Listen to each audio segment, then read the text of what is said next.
I only did Vietnam through Forrest's point of view, so you only saw what he saw.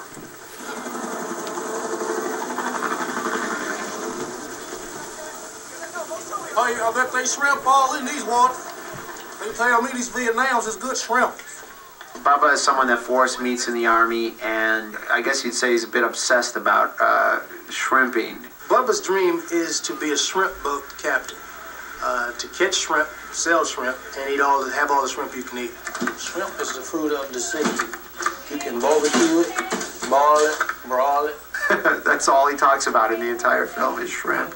Lemon shrimp, coconut shrimp, shrimp burger, shrimp sandwich. I guess Forrest is the only guy in the Army who listened to Bubba and talk about shrimp constantly. So they become good friends. Action! Where you boys from in the world? Alabama, sir. You twins? Oh, no. No, we are not relations, sir. Forrest meets Lieutenant Dan when he arrives at the fire base in the Mekong Delta where he's stationed in 1967, and I'm his lieutenant. There's one item of GI gear that can be the difference between a live grunt and a dead grunt. Socks. Cushion sole, OD green. Forrest says that Lieutenant Dan has a lot to live up to, and we see that in the film. His plan is either to die in battle like his forefathers, or come out of it standing up and go on and have a proud Norman Schwarzkopf kind of career.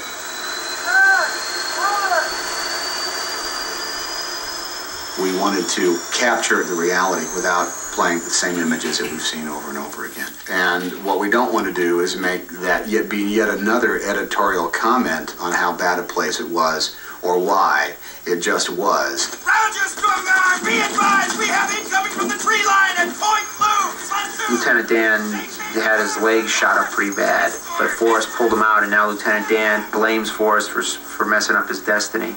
You leave me here! Get away! Just leave me here! Get out! Dan, to me, represents the crippling of America to this story. You know, he is that crippled part of America through that part of our generation, my generation, the Vietnam era. I had a destiny. I was Lieutenant Dan Taylor. You still Lieutenant Dan.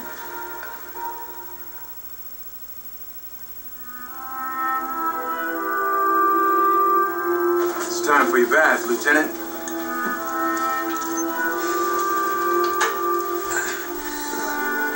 We're trying to be as accurate in our depiction of these veterans as we can. We're doing things to make it really believable that I don't have the lower part of my legs. I guess this is something that's never really been done before. Forrest Gump couldn't have been done without the new technology of computers, but it isn't the computer that's creating this work. There isn't a button that says take Dan's legs off, boom, it happens. There's an incredible amount of talented people that create all of these images.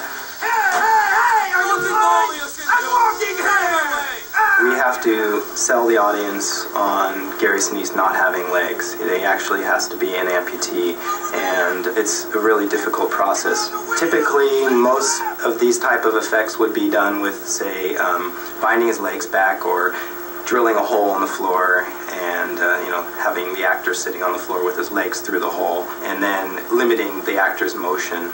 Bob Zemeckis is very aware that that's a typical effect, and he wants to experiment beyond that. This is a scene in the movie we're working on where Lieutenant Dan is lowering down on the shrimp boat. We started with Gary Sinise wearing blue screen stockings. The objective is to remove the blue screen stockings, leaving a hole, which we then have to replace. We then create a clean background, and then what we do is paste them back into that area where there's now a hole. You can see it works pretty well. The final result is a nice looking composite.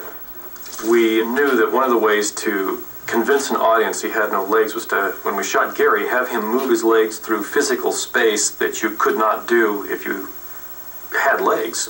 There's a shot where he is on the floor and he swings his legs around. We had a table in the scene. Now when we did Gary's pass, we removed the table, so he swings through an empty space. and then we replace the table back in the shot to achieve the same illusion where he's actually moving through physical objects you couldn't do if you had real legs. In this film, all the effects and all the things are there to make it more real and more believable. The effects are not obvious. They're seamless.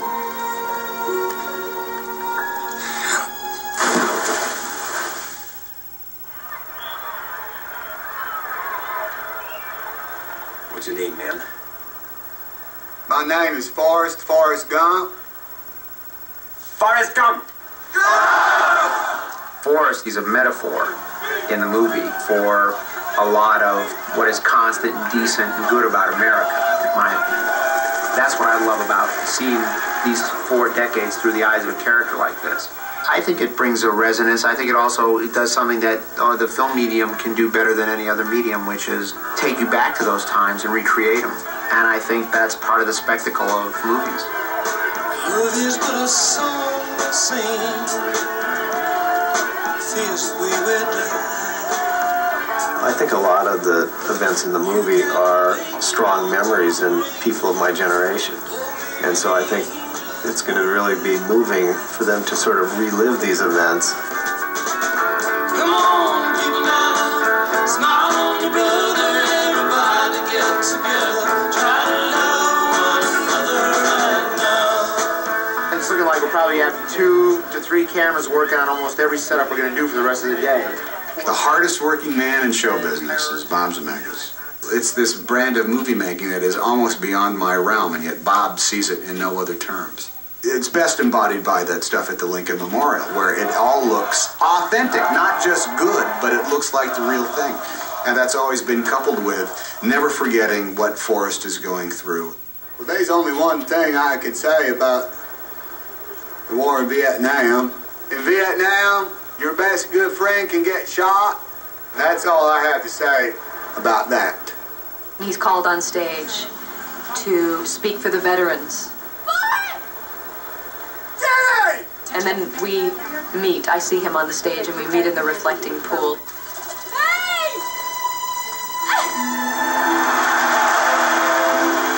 He hasn't seen Jenny since before he went off to Vietnam. And that she's there is probably the happiest moment of Forrest's life.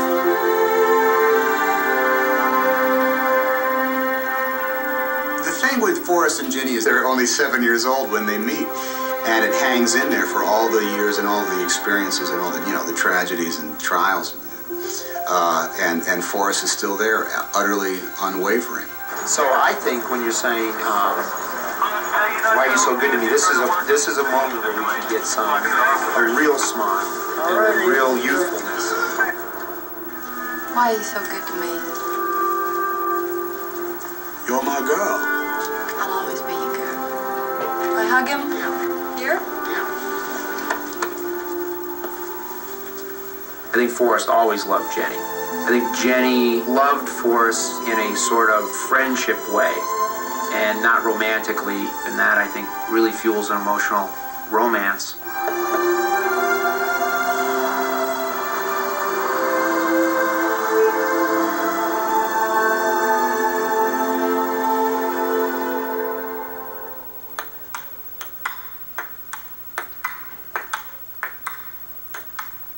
For some reason, ping pong came very natural to me. I was so good that the Army decided that I should be on the All-America ping pong team. We were the first Americans to visit the land of China in like a million years.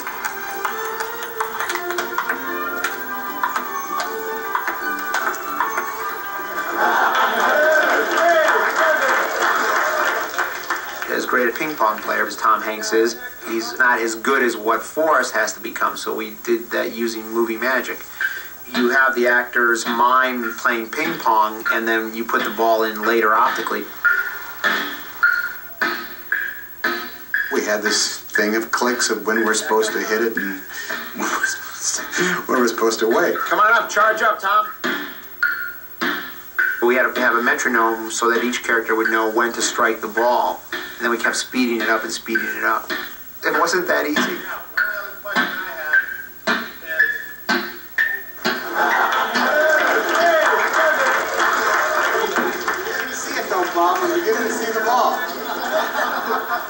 military, typically they hire the greatest ping pong player in the world to be Tom's opponent. Of course, this guy's never played without a ball before.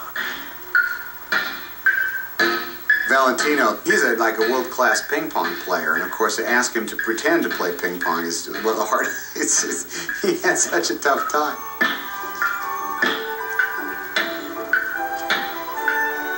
It was hard for him to play without a ball, but this guy did great.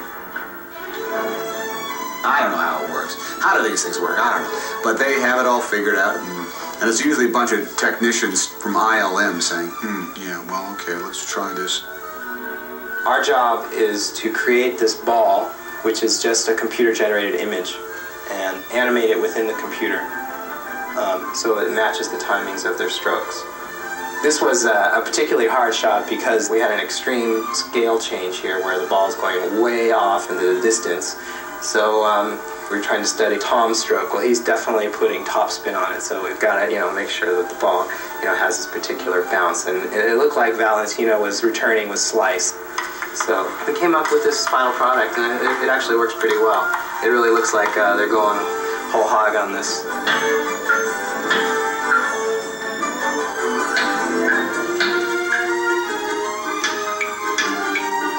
Jeez, it was very tough. I tell you, it was exhausting playing that ping pong game.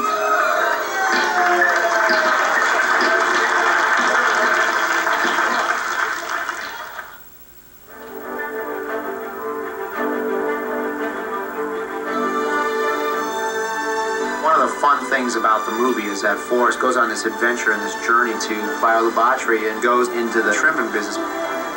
Forrest becomes a shrimping boat captain. Not that he knows much about shrimping. And Lieutenant Dan makes Forrest a promise that if Forrest should ever become a shrimp boat captain, well, he'll help him out. Hey!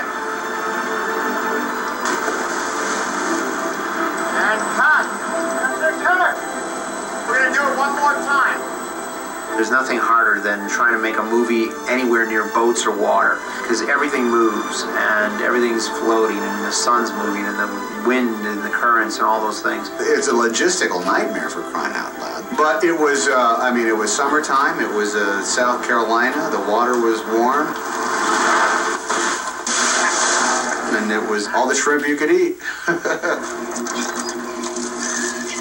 There's a scene where Lieutenant Dan and Forrest are caught out in his shrimp boat in a hurricane, and he climbs to the top of this masthead and challenges God to sink this boat. It's time for a showdown!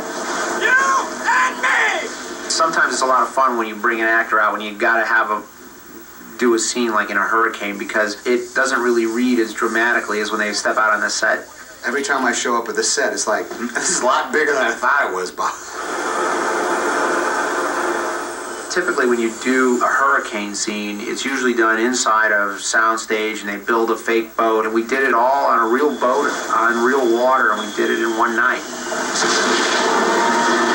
We had these giant water mortars, and rain, and a giant jet engine to create the wind. He was telling me about it. Oh, it's going great. We got this jet engine. You're looking at a jet-powered Master Blaster, the Master Blaster. It's the one and only, the prototype. Tom, do you know what to do? I'll probably be pretty much into it as soon as you turn on the jet engine. I'll probably... We're going to be blowing it right in his face. The bad news is that the use of the jet engine. The good news is that I'll be arriving in Atlanta 5 minutes ahead of schedule.